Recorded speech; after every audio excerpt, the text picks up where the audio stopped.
Rajnath ji, ANI के साथ बात करने के लिए धन्यवाद। कल आपका मैनिफेस्टो संकल्प पत्र जारी हुआ था, लेकिन आज के अखबारों में सुर्खियों में सिर्फ ये है कि रेड्स हुए हैं, 20 करोड़ से लेके 200 करोड़ तक जो है वो पैसे कहीं ले जाया जा रहा था, किसी पार्टी ऑफिस में ले जाया जा रहा था। इसके बारे में कुछ बताएंगे, क्योंकि आपकी पार्टी ने कहा था कि इलेक्शंस जो है एक पर्व है, लेकिन पर्व में ऐसे रेड्स और ऐसे इस किस्म के रेड्स की इतनी सारी मतलब 200 करोड़ तक कैश पाया गया। ये जरूर हम लोगों ने कहा था कि इलेक्शन पर्व है और स्वस्थ लोकतांत्रिक व्यवस्था में चुनाव पर्व ही होता है। यह भी बिल्कुल स्वस्थ सोच के साथ ही चुनाव लड़ा जाना चाहिए। इसमें गलत तरीकों का प्रयोग नहीं किया जाना चाहिए। अब यह सब सारी एजेंसी जो रेड कर रही हैं, जो अपना काम कर रही हैं, पहले भी कर रही थी और उनका काम ऑनगोइंग है। उनके ऊपर तो कोई इलेक्शन कमीशन का कोड ऑफ कंडक्ट लागू नहीं होता है। उनको जहाँ से जो जानकारी मिलती है उस आधार पर वो काम कर रही हैं। हम उनको कैसे रोकें? यदि किसी ने गलत पैसा इकट्ठा कर रखा है अथवा गलत तरीके से उसका उपयोग करना चाहता है, तो ये सब ऑटोनमस ऑर्गेनाइजेशंस हैं, ये अपनी अपनी जिम्मेदारी संभाल रहे हैं और वो कार्रवाई कर रहे हैं। पर इलेक्शन कमीशन ने ये भी कहा है कि न्यूट्रलिटी होनी चाहिए इन रेड्स में, लेकिन जो ऑपोजिशन लीडर्स हैं, चाहे बंगाल में हो या फिर हैदराबाद में या महाराष्ट्र, मध्य प्रदेश में, तीनों जगह कह रहे हैं कि ये एक पॉलिटिकल विक्टिमाइजेशन है, क्योंकि सिर्फ ऑपोजिशन लीडर्स पे ही रेड्स किए जा रहे हैं। देखिए, इसमें गवर्नमेंट को इसके लिए दोष देना ये कदापि उचित नहीं होगा और ये गवर्नमेंट के साथ न्याय भी नहीं होगा। लेकिन सेंट्रल फोर्सेस का इस्तेमाल हो रहा है। यह तो एक कंटिन्यूअस प्रोसेस है, आज से नहीं वर्षों से यह चला आ रहा है और इस समय शायद चल रहा है। हो सकता है उनके पास कोई इन्फॉर्मेशन हो, लेकिन ऐसा कोई मानता है कि किसी के कहने पर, किसी के इंस्ट्रक्शन पर यह सब सारे रेड्स हो रहे हैं, तो यह कहना मैं समझता हूँ कि न्याय संगत नहीं होगा। तो जो सेंट्रल फोर्सेस का इस्तेमाल किया गया है बंगाल में या फिर मध्य प्रदेश में, ये एक सेंटर स्टेट में सेंट्रल फोर्सेस का इस्तेमाल नहीं, इलेक्शन कमीशन ही होम मिनिस्ट्री से कहता है कि हमको फोर्सेस चाहिए। जितनी फोर्सेस वो मांगता है अपनी उपलब्धता के आधार पर, जितनी फोर्स हमारे पास उपलब्ध रहती है, हम लोग जो है उसको जब आप सेंट्रल फोर्सेस भेजते हैं, आप गृह मंत्री, इसलिए मैं पूछ रही हूँ कि जब आप सेंट्रल फोर्सेस भेजते हैं और फिर वहाँ की जो स्टेट पुलिस है उनके साथ जो मुठभेड़ होते हैं, जैसे फिजिकल फाइट्स हो चुके हैं, उसके लिए हम जिम्मेदार नहीं है ना, ये तो इलेक्शन कमीशन ही देखेगा ना। क्या ये सिस्टम गलत नहीं है? क्यों कि आप सेंट्रल फोर्सेस भेजते हैं और फिर उसके बाद हम नहीं भेजते, इलेक्शन कमीशन के कहने पर भेजा जाता है। जी, उनके कहने पर भेजा जाता है, लेकिन सेंट्रल फोर्सेस तो जाते होम मिनिस्ट्री की तरफ से। हम ही से कहता है इलेक्शन कमीशन की आप भेजिए जी, तब हम भेजते हैं। हम अपनी स्वेच्छा से नहीं भेजते, या तो हमसे स्टेट गवर्नमेंट मांगती है फोर्स, तब भेजते हैं। अब इलेक्शन जिस समय चलता रहता है उसमें इलेक्शन कमीशन यदि कहता है तब हम अपनी फोर्स भेजते हैं। और डिप्लॉयमेंट भी जो उनका होता है स्टेट में, वह इलेक्शन कमीशन के जो ऑफिसर्स होते हैं उन्हीं के आदेश से ही होता है जी। उसमें सेंट्रल गवर्नमेंट का कोई लेना देना नहीं है जी। मैं मैनिफेस्टो पे आती हूँ सर। जो आप जो मैनिफेस्टो टीम के चेयरमैन भी थे और गृह मंत्री भी हैं, क्या यही कारण है कि आंतरिक सुरक्षा जो है वो इतना प्राइम फोकस में रहा मैनिफेस्टो में? क्या इसी कारण, या फिर आपकी पार्टी और आपकी सरकार जो है नेशनल सिक्योरिटी को एक सबसे ऊंचा ओहदा देती है? देखिए, किसी भी देश के विकास की पहली शर्त होती है सुरक्षा। देश यदि सुरक्षित नहीं रहेगा तो उस देश का विकास किसी भी सूरत में संभव नहीं है। इसीलिए हम लोगों ने उसको प्रायोरिटी दी थी। पहली कंडीशन जो सुरक्षा की है, हम उस सुरक्षा की कंडीशन को भी काफ़ी हद तक फुलफिल करने में कामयाब रहे हैं। हर फ्रंट पर, नक्सलिज्म का फ्रंट है, वहाँ भी हमको कामयाबी मिली है। इंसर्जेंसी का नॉर्थ ईस्ट में फ्रंट है, वहाँ भी हमको कामयाबी मिली है। टेररिज्म का जो फ्रंट है, इस पर भी हमारी आर्मी, हमारे पैरामिलिट्री फोर्सेस के जवान, जम्मू कश्मीर पुलिस, इंटेलिजेंस, एक म्यूचुअल कोऑर्डिनेशन के आधार पर आतंकवाद के खिलाफ भी वो लड़ाई लड़ रहे हैं। मैनिफेस्टो प्रेजेंट करने के बाद आपके भाषण में, मोदी जी के भाषण में, जेटली जी के भाषण में, सबने कहा कि ये मैनिफेस्टो बनाने से पहले आपने करोड़ों लोगों के सजेशंस लिए। लेकिन आज राहुल गांधी ने कहा that this is a manifesto of an isolated man, उन्होंने ट्वीट किया। आप क्या कहना चाहेंगे इस बारे में? मैं समझता हूँ कि भारत के राजनीतिक इतिहास में कभी किसी मैनिफेस्टो को तैयार करते समय इतने लोगों का इन्वॉल्वमेंट कभी नहीं रहा होगा। जितने लोगों का इस बार यह मैनिफेस्टो तैयार करते समय हम लोगों ने किया है, कभी भी नहीं रहा होगा। इसलिए उनके द्वारा जो कुछ भी कहा जा रहा है वो बिल्कुल बेबुनियाद है, निराधार है, और वो इस प्रकार की बातें बोलते रहते हैं, इसलिए उसको सीरियसली मत लीजिए।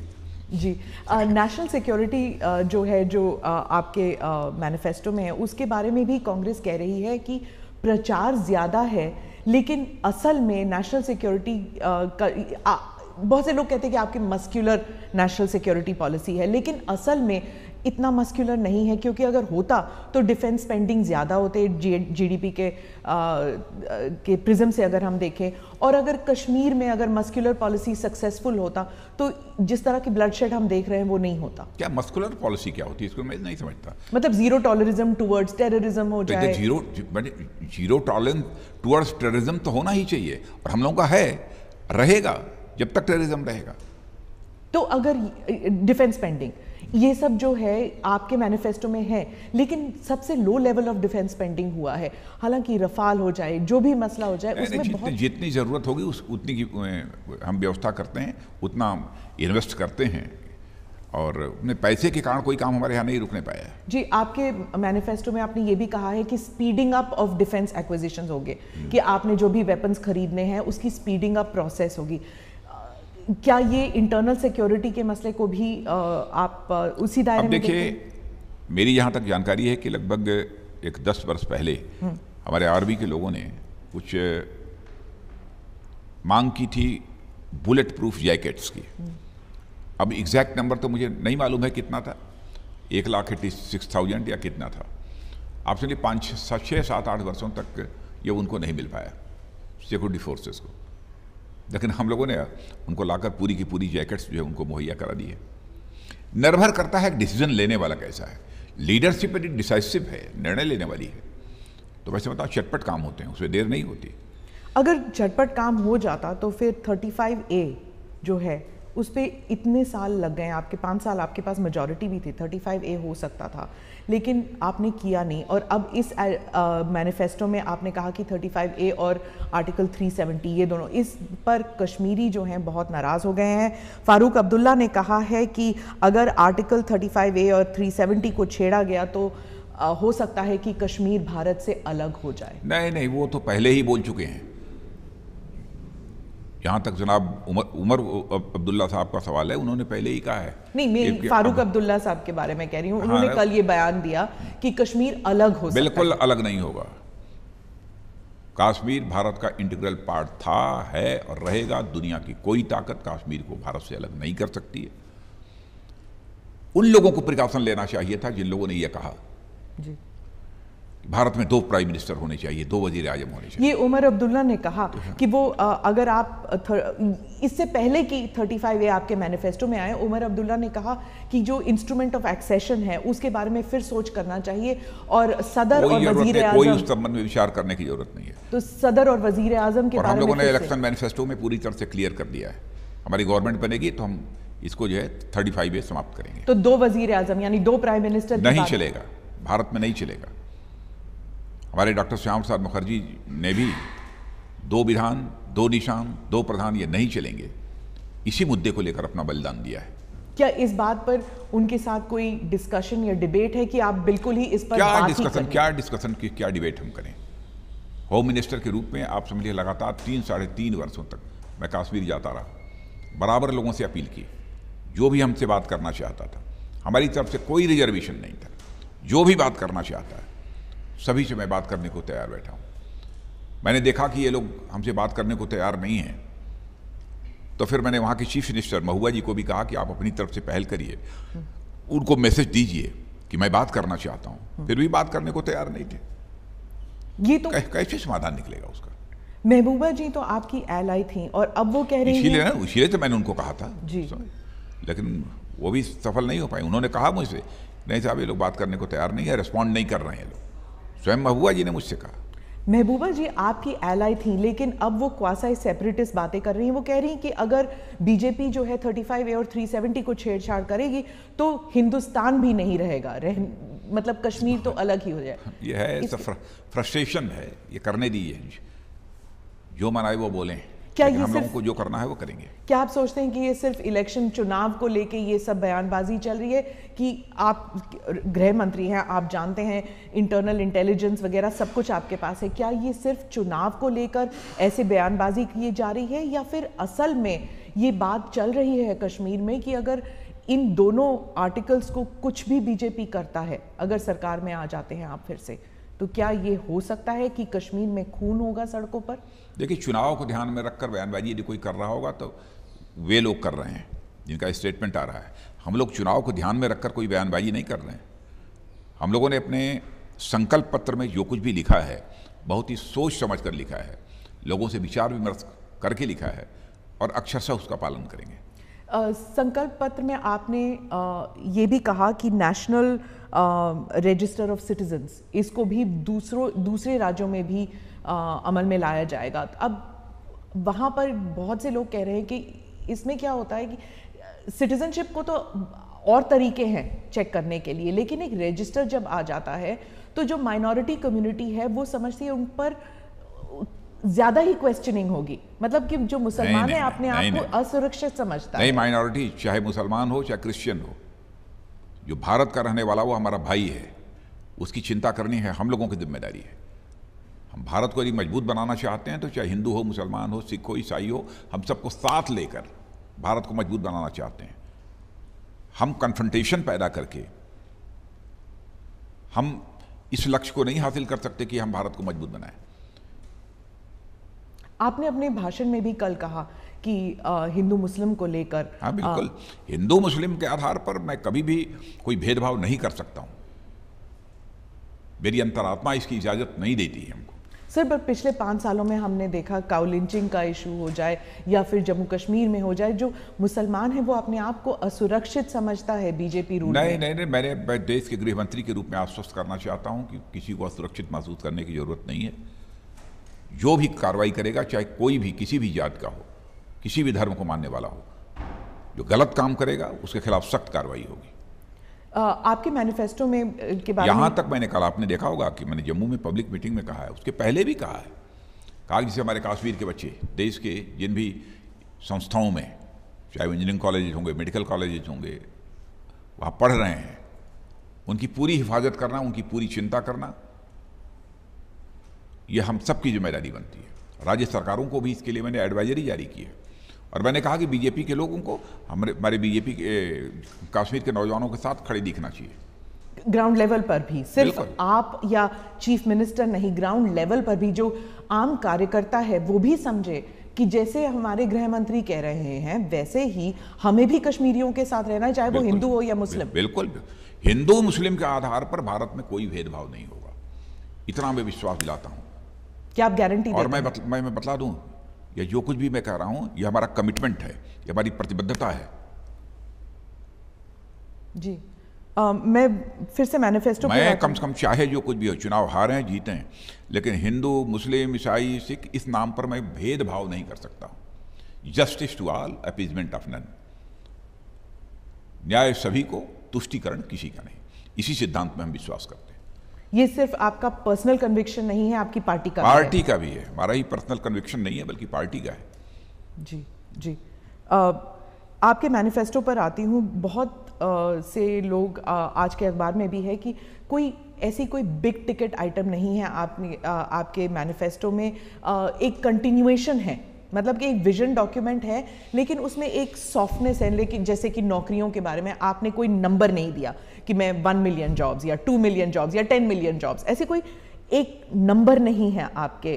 एक्चुअली जॉब के लिए कोई नंबर नहीं दे सकता। जो लोग नंबर देते हैं, नंबर वह कभी भी सही नहीं उतरता है। यदि ये बताइए, यदि हमारी इकोनॉमी में बूम आ रहा है, इंफ्रास्ट्रक्चर डेवलपमेंट हो रहा है, तेजी के साथ हो रहा है, मैन्युफैक्चरिंग का काम तेजी के साथ हो रहा है, तो यह सब सारी चीजें जो चल रही हैं तो स्वाभाविक रूप से जॉब अपॉर्चुनिटीज क्रिएट होंगी ही होंगी।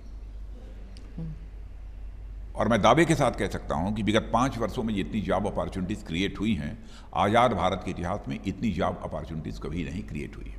आपने कहा कि नंबर जो है उस पर कभी अमल नहीं किया जा सकता, क्योंकि नंबर जो है, मतलब जैसे आपने कहा कि एक सॉफ्ट बात होती है। क्या ये एक लर्निंग एक्सपीरियंस है? आपने जब पहले कहा था आपकी पार्टी ने 2014 से पहले कि 15 लाख रुपए आएंगे, ब्लैक मनी आएगा। बिल्कुल नहीं कहा था कि 15 लाख रुपए आएंगे, ये कभी नहीं कहा था। स्पीचेस ब्लैक मनी के खिलाफ हम कार्रवाई करेंगे, यह बात कही गई थी, और ब्लैक मनी के खिलाफ कार्रवाई हो रही है।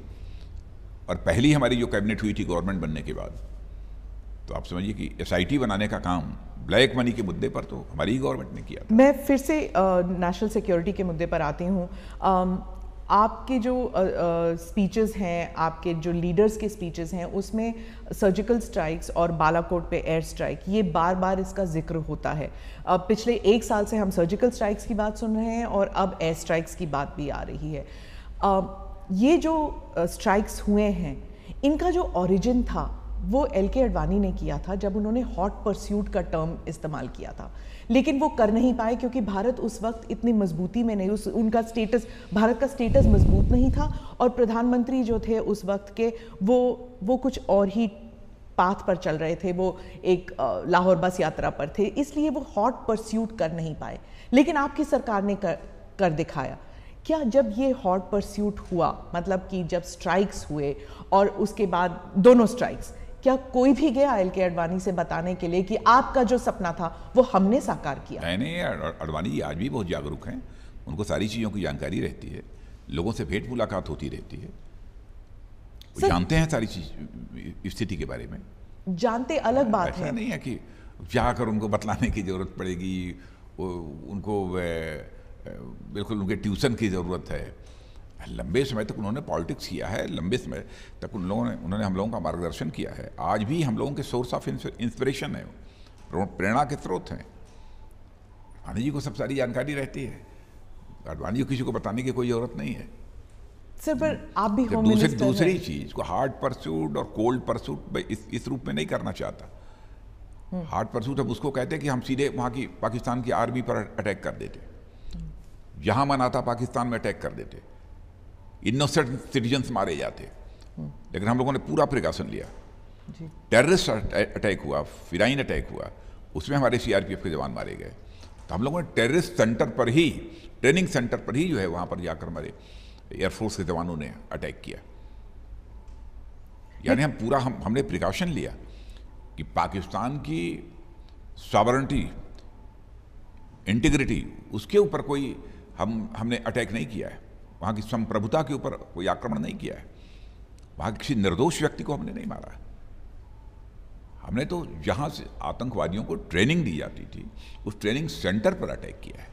आपने मदुरई के भाषण में कहा कि इमरान खान जो हैं वो F-16 के गिराने पर वो उन्होंने झूठ कहा है, लेकिन इंटरनेशनल कम्युनिटी अभी भी आपके सच को, यानी कि भारत की सरकार के सच को सच नहीं मानती है F-16 के बारे में। कौन मानता है कौन नहीं, देखो किस इंटरनेशनल कम्युनिटी की, जहाँ तक पेंटागन का सवाल है, पेंटागन ने कहा जिस US जर्नल की बात की जा रही है ऐसा कुछ नहीं है, ऐसा कहीं पर कोई रिसर्च नहीं हुआ है, पेंटागन ने ही उसको जो कंट्राडिक्ट किया है। F-16 आपने गिराया, नंबर 2। और आज आपने देखा होगा, आज के ही न्यूज़पेपर्स में हमारे एयरफोर्स के ऑफिसर्स ने उसको सारे उसके जितने भी प्रमाण चाहिए, तथ्य चाहिए कि हमने F-16 को मार गिराया, उसके सारे तथ्य उन्होंने आज दिए हैं जी। तो चीज़ें क्रिस्टल क्लियर है उसमें, कहीं दो राय नहीं है। तो अगर आपकी सरकार आती है फिर से, तो क्या पाकिस्तान के साथ टॉक्स संभव नहीं है? पाकिस्तान के साथ हमारी सरकार आएगी जी, आएगी ही। और दूसरी चीज़, पाकिस्तान के हफ्ते कोई भी बात करना चाहता है, बात करने को हम तैयार हैं, लेकिन पाकिस्तान को भी तय करना पड़ेगा कि टेररिज्म और डायलॉग दोनों साथ साथ नहीं चल सकते। कम से कम उसको भी तो यह कमिट करना ही पड़ेगा ना कि नहीं, टेररिज्म को हम रोकेंगे, उस पर हम प्रतिबंध लगाएंगे, हम अपने यहाँ किसी को ट्रेनिंग देने की इजाज़त नहीं देंगे। अच्छा, मान लीजिए पाकिस्तान को ये लगता है कि अकेले वह टेररिज्म को नहीं रोक सकते, तो मैं समझता हूँ कि उन्हें अपने पड़ोसी देश भारत का सहयोग प्राप्त करना चाहिए। भारत उनका सहयोग करने को तैयार है। और यदि वो यह कमिटमेंट है पाकिस्तान का, या कमिट करते हैं कि हम टेररिज्म को रोकेंगे, आइए हम मिल बैठकर बात करें, तो हम लोग बात करेंगे। जी, बालाकोट स्ट्राइक के बाद और सर्जिकल स्ट्राइक के बाद बहुत से लोगों ने सवाल उठाए, जैसे मीडिया भी सवाल उठाती है, तो जो सवाल उठाता है उन्हें टुकड़े टुकड़े गैंग ऐसे करके क्यों टर्म किया जाता है? हमारे मुल्क में सवाल पूछना, सेना से सवाल पूछना, ये तो एक आम बात हुआ करता था।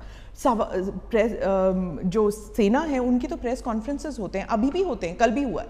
तो सवाल पूछना सेना से या सरकार से, उसे एक एंटी नेशनल एक्टिविटी क्यों करार दिया जाता है? सवाल पूछने पर कोई किसी को एंटी नेशनल नहीं कहता, हमारे यहाँ नहीं कहता।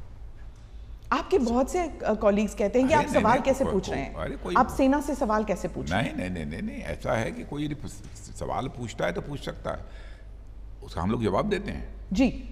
तो सवाल पूछना क्या गलत है? ये कहाँ मैं कह रहा हूँ कि सवाल पूछना गलत है। सवाल पूछिए, आप पूछ रही हैं, सवाल और पूछिए, नहीं आपका स्वागत है, करिए जी। नहीं, मैं ये कहना चाहती हूँ कि सेना, या फिर कोई ये नहीं कह रहा कि सेना झूठ बोल रही है, ये कोई नहीं कहता। ये कह रहे हैं कि क्या हो सकता है ये, अगर प्रूफ जो है वो दिखाना सही है तो फिर प्रूफ मांगना क्या गलत है? क्यों प्रूफ क्यों मांगे? वहाँ पर यदि हमारे एयरफोर्स के जवान गए थे, जो कुछ भी उन्होंने वहाँ पर उस स्पॉट पर, उस सेंटर पर जो कुछ भी उनको ड्रॉप करना था, बम अथवा जो कुछ भी था, उसको ड्रॉप किया उस टेररिस्ट सेंटर को समाप्त करने के लिए। तो फिर उसके बाद खड़े होकर वहाँ पर वो काउंट करें कितनी डेड बॉडीज हैं यहाँ पर, 1 2 3 4 5, ये उनका काम है। पूछने वालों को इसके बारे में सोचना चाहिए। तो जब जिन्होंने पूछा क्या दूसरी चीज, मैं देश का गृह मंत्री होने के नाते मैं कह रहा हूँ कि जो भी ऑपरेशन हुआ है बालाकोट में, वो क्रेडिबल इंटेलिजेंस इनपुट के आधार पर हुआ है, उसमें संदेह की कहीं पर कोई गुंजाइश नहीं बचती है। इसमें यह भी है कि ऑपोजिशन, भाई मुझसे जरा एथेंटिक कौन दे सकता है स्टेटमेंट इस बारे में, क्योंकि इंटेलिजेंस डिपार्टमेंट भी तो हमारे ही अंतर्गत आता है जी। इंटेलिजेंस ऑर्गेनाइजेशंस को और बाकी जो सरकारी इदारे हैं उनको कॉम्प्रोमाइज किया गया है, ये ऑपोजिशन कहती है। आप क्या इस अपोजिशन के सब सारे जितने भी एलिगेशंस हैं वो बेसलेस हैं, कोई निराधार हैं। मैं समझता हूँ कि इस तरीके से देश के मान सम्मान स्वाभिमान का प्रश्न हो तो इस प्रकार के सवाल नहीं किए जाने चाहिए विरोध पक्ष के द्वारा भी। कदापि से उचित हम नहीं ठहरा सकते। मैं अब थोड़ा पॉलिटिकल सवाल पूछती हूँ। आपने देखिए, उन लोगों को परेशानी यह है जी कि इसमें कुछ मोदी जी ने डिसीजन तो लिया, क्योंकि 2008 में भी जब मुंबई में हमला हुआ था 26 नवंबर को, तो उसके बाद जो कार्रवाई होनी चाहिए थी आतंकवादियों के खिलाफ अथवा पाकिस्तान के ऊपर जो प्रेशर बिल्डअप करना चाहिए था, जो भी करना चाहिए था, उस समय की गवर्नमेंट ने नहीं किया। इस बार इस गवर्नमेंट ने कर दिया, झटपट डिसीजन ले लिया। अब इससे लोगों को बहुत ज़्यादा परेशानी है। परेशानी तो होगी सर, क्योंकि क्यों परेशानी? आपके चीफ मिनिस्टर ने मोदी की सेना कहा। सेना का ऐसे मतलब सेना निकल गया होगा जुबान से, गलत है ना? देखिए, प्राइम मिनिस्टर हैं इसलिए निकल गया होगा, ऐसा टर्म इस्तेमाल नहीं करना चाहिए। नहीं, हम कह रहे हैं उनके मुंह से निकल गया होगा, क्या बस ऐसा ही है कि बहुत politicisation of the armed forces. नहीं, कोई प्रश्न ही नहीं है जी। किसी भी सिस्टम का पॉलिटिसाइजेशन नहीं होना चाहिए, राजनीतिकरण नहीं होना चाहिए। और हम लोग कभी उसका राजनीतिकरण करने की सोचते भी नहीं, कल्पना भी नहीं कर सकते। जी। मैं कुछ पॉलिटिकल सवाल पूछती हूँ। आपने, हमारी आर्मी है, हमारा सिस्टम है, ये सब सारे देश का है, किसी एक पॉलिटिकल पार्टी का नहीं है जी। हाँ। आपने साउथ में कहा कि जो कांग्रेस और डीएमके का जो अलायंस है ये एक अनहोली अलायंस है, लेकिन क्या आपका जो अलायंस एआईएडीएमके के साथ अब और पहले पीडीपी के साथ, क्या ये अपॉर्चुनिस्टिक नहीं था? कौन सी पॉलिटिकल पार्टी है जो अपॉर्चुनिस्टिक अलायंसेस नहीं करती? देखिए, इस अलायंस का जहाँ तक एआईएडीएमके के साथ है, तो एआईएडीएमके अभी इस समय, एक समय वो थी जयललिता जी उसकी लीडर, अब वो नहीं रही हैं। अब जो लोग हैं उनके साथ हम लोगों ने अलायंस किया है। अब अभी तक तो ऐसा नहीं है कि उनमें से किसी के ऊपर कोई बहुत ऐसे कोई सीरियस चार्जेज हों, ऐसा कुछ हो, ऐसा नहीं है। अच्छा, यहाँ तक जम्मू कश्मीर का सवाल है, जम्मू कश्मीर में किसी भी पार्टी को क्लियर मेजॉरिटी नहीं मिली थी। सिंगल लार्जेस्ट पार्टी के रूप में पीडीपी इमर्ज होकर आई थी, नेक्स्ट हम थे, यानी भारतीय जनता पार्टी थी। तो फिर यह लगा कि कोई एक पॉलिटिकल पार्टी गवर्नमेंट बना नहीं सकती है, तो चलो जनादेश का सम्मान करते हुए अब 2 पॉलिटिकल पार्टी यदि मिलकर गवर्नमेंट बना सकती हैं कॉमन मिनिमम प्रोग्राम पर, तो हमको बनानी चाहिए। तो अगर आप बना सकते थे तो फिर दूसरी तरफ जब वो बात कर रहे हैं तो उन्हें महामिलावट का टर्म क्यों इस्तेमाल कर रहे हैं आप जब गठबंधन के बारे में, जब गठबंधन बन रहा है तो आपकी पार्टी उन्हें महामिलावट गठबंधन कह रहे हैं, क्योंकि वो वहां पे भी कोई अभी कॉमन मिनिमम प्रोग्राम बना नहीं। लेकिन अगर वो कुछ नहीं देखते, गलत सही कुछ नहीं देखते, जो होता है उसको मिला लेते हैं, इसलिए उसको महामिलावट कहा, ऐसा कुछ नहीं है। हाँ, लेकिन आपकी पार्टी इनमें से किसी भी पार्टी को के साथ नहीं मिल सकती, अगर जरूरत पड़े तो क्या इनमें से किसी, चाहे मायावती हो या जरूरत नहीं पड़ेगी, आप बिल्कुल कॉन्फिडेंट रहिए कि हम लोग गवर्नमेंट बनाएंगे और गवर्नमेंट एनडीए की गवर्नमेंट और हमारे प्राइम मिनिस्टर मोदी जी के नेतृत्व में बनेगी। मैं उत्तर प्रदेश की पॉलिटिक्स में आती हूँ। मायावती जी ने कहा कि मुसलमान वोट जो है वो बंटना नहीं चाहिए, क्योंकि अगर वो कांग्रेस को वोट देंगे तो वो बंट जाएगा। क्या ये आप कहते हैं, आप इसको कैसे देखते हैं कि रिलीजन अनफॉर्चुनेट है, बहुत दुर्भाग्यपूर्ण मानता हूँ। हिंदू मुस्लिम के आधार पर पॉलिटिक्स नहीं होनी चाहिए, और कास्ट क्रीड और रिलीजन के बेसिस पर पॉलिटिक्स नहीं होनी चाहिए। हम लोगों की पॉलिटिक्स जहाँ है वो कास्ट क्रीड और रिलीजन बेसिस पर नहीं होती है, इंसाफ और इंसानियत के आधार पर होती है, हम उसी पर करते हैं। हिंदुत्व जो है नहीं, हम ये नहीं कहते कि हमको केवल हिंदू दें मुस्लिम वोट न दें, हम अथवा मुस्लिम दें हिंदू न दें, क्रिश्चियन दें मुस्लिम न दें। ये हेल्दी डेमोक्रेसी में ऐसी तो कल्पना भी नहीं की जा सकती। जी, इस इलेक्शन को बहुत से लोग कह रहे हैं कि एक प्रेसिडेंशियल स्टाइल ऑफ इलेक्शन के तौर पर लड़ा जा रहा है, मोदी सरकार, फिर एक बार मोदी सरकार। आप एक कलेक्टिव लीडरशिप है या सिर्फ, देखिए पीछे 2014 के इलेक्शन में भी आपने देखा कि मैं ही राष्ट्रीय अध्यक्ष था उस समय। उस समय भी एक मोदी जी के प्रति एक आकर्षण सारे देश में पैदा हुआ था और उन्हीं को प्रोजेक्ट करके ही चुनाव लड़ा गया था। मेरी ही चेयरमैनशिप में उन्हें प्रोजेक्ट किया गया था, तो उसमें चुनाव लड़ा गया और भारतीय और एक प्रकार से क्लियर मेजॉरिटी मिली। सामान्यतः जब प्रेसिडेंट के चुनाव होते हैं ना कुछ कंट्रीज में, अमेरिका वगैरह में, तो एक प्रेसिडेंट होता है तो उसके इर्द गिर्द ही सारी चीज़ें घूमती रहती हैं। तो आपकी पार्टी में प्रेसिडेंशियल फॉर्म नहीं है, लेकिन है डेमोक्रेटिक सब सारा सिस्टम, और डेमोक्रेटिक तरीके से ही मैंने उस समय प्रोजेक्ट किया था उनको, मैंने सबकी राय लेकर इस रूप में प्रोजेक्ट किया था। तो फिर जो एलिगेशन कहा जाता है कि ये two man team, one man show, अरे कहने को कहने दिए, कुछ भी करने दिए, एक कलेक्टिव लीडरशिप है आपकी? बिल्कुल कलेक्टिव लीडरशिप है जी। अब देखिए क्या मैंने, जो पार्टी प्रेसिडेंट है, जो प्राइम मिनिस्टर है, तो स्वाभाविक रूप से नाम तो उसी का लिया जाएगा ना। एक समय था कि मैं पार्टी प्रेसिडेंट था, Modi ji prime minister candidate थे, तो दो लोगों का नाम चलता था। ये तो बट नेचुरल है जी, कौन सी बड़ी बात। लेकिन रोल सबका होता है, कोई भी प्रेसिडेंट हो वो सबको कॉन्फ्रेंस में लेकर चलता है। इस समय के भी प्रेसिडेंट सबसे बातचीत करते हैं, कॉन्फ्रेंस लेकर चलते हैं। जैसे इलेक्शन मैनिफेस्टो ही बनाना था, इलेक्शन मैनिफेस्टो के बारे में उन्होंने मुझसे रिक्वेस्ट किया कि भाई साहब मैं चाहता था कि इसकी रिस्पॉन्सिबिलिटी आप लें तो ज़्यादा अच्छा रहेगा। मैंने कहा ओके, मैं तैयार हूँ। क्या यही कारण है कि रूरल इंफ्रास्ट्रक्चर और एग्रीकल्चर पर आपका इतना ध्यान है इस मैनिफेस्टो में, क्योंकि आप थे चेयरमैन और आप शुरू से आप रूरल इकोनॉमी पर आपका बहुत ध्यान रहा है? क्या इस मैनिफेस्टो को अगर हम देखें तो क्या अगले 5 साल, अगर आपकी सरकार आती है, अगले 5 साल में रूरल इकोनॉमी पर बहुत ध्यान दिया गया है? बिना रूरल इकोनॉमी के आधार पर हम इस कंट्री की इकोनॉमी में हम जो बूम लाना चाहते हैं वो कभी संभव नहीं होगा। इसीलिए स्मार्ट सिटीज है ही नहीं इस बार, स्मार्ट सिटीज का जिक्र ही नहीं है। मैंने स्मार्ट सिटीज का तो ऑलरेडी है, काम चल रहा है। मोर देन 100 सिटीज में स्मार्ट सिटी का काम चल रहा है, शुरू हो गया है, इसलिए स्मार्ट सिटीज की इसमें चर्चा नहीं। तो अब रूरल इकोनॉमी पर फोकस होगा? नहीं, रूरल में पहले भी, रूरल और अर्बन दोनों पर हम ध्यान देते हैं जी। अब मैं आपकी कॉन्स्टिट्यूएंसी पर आती हूँ। आप कब वहाँ पर कैंपेनिंग शुरू करेंगे लखनऊ में, और आपका फोकस क्या रहेगा? आप क्या अपने कॉन्स्टिट्यूएंट्स को बताना चाहेंगे? मैं कुछ नहीं बतलाता हूँ जी। हाँ, मैं कहता हूँ कि आप लोगों का मुझे समर्थन मिलना चाहिए ताकि मैं आपकी अपेक्षाओं की कसौटी पर खरा उतर सकूं। यानी जो आप चाहते हैं, जो आपकी अपेक्षा मुझसे है, उस पर मैं खरा उतर सकूं। यही मैं लोगों से कहता हूं। मैं कोई वादा अपने क्षेत्र की जनता से नहीं करता हूं, और मुझे ये कहते हुए फ़ख्र है कि हमारे संसदीय निर्वाचन क्षेत्र की जनता का मुझे बहुत प्यार हासिल है। बात ये भी चल रही है कि आपके एक पूर्व कॉलीग शत्रुघ्न सिन्हा की जो पत्नी हैं वो शायद आपके खिलाफ इलेक्शन लड़े, इस बारे में आप क्या कहेंगे? नहीं, वो आएंगी तो मुझे कोई आपत्ति नहीं है, मैं सम्मान करता हूँ। और अगर बीजेपी की पूरी मेजॉरिटी नहीं आती, बहुत से लोग कहते हैं that Rajnath Singh, Gadkari, they are all prime minister candidate. ये सब काल्पनिक प्रश्न हैं, या ख्याली पुलाव पका रहे हैं लोग। गवर्नमेंट आएगी, क्लियर मेजॉरिटी से आएगी, और इस पॉसिबिलिटी को रूल आउट नहीं किया जा सकता।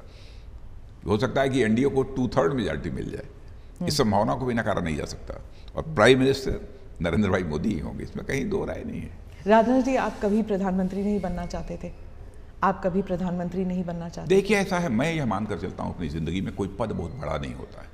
हर इंसान जो मेड़ पर बैठकर खेतों में काम कर रहा है और ऊपर जो बैठा हुआ, सभी समान है, इंसान ही हैं, मनुष्य हैं।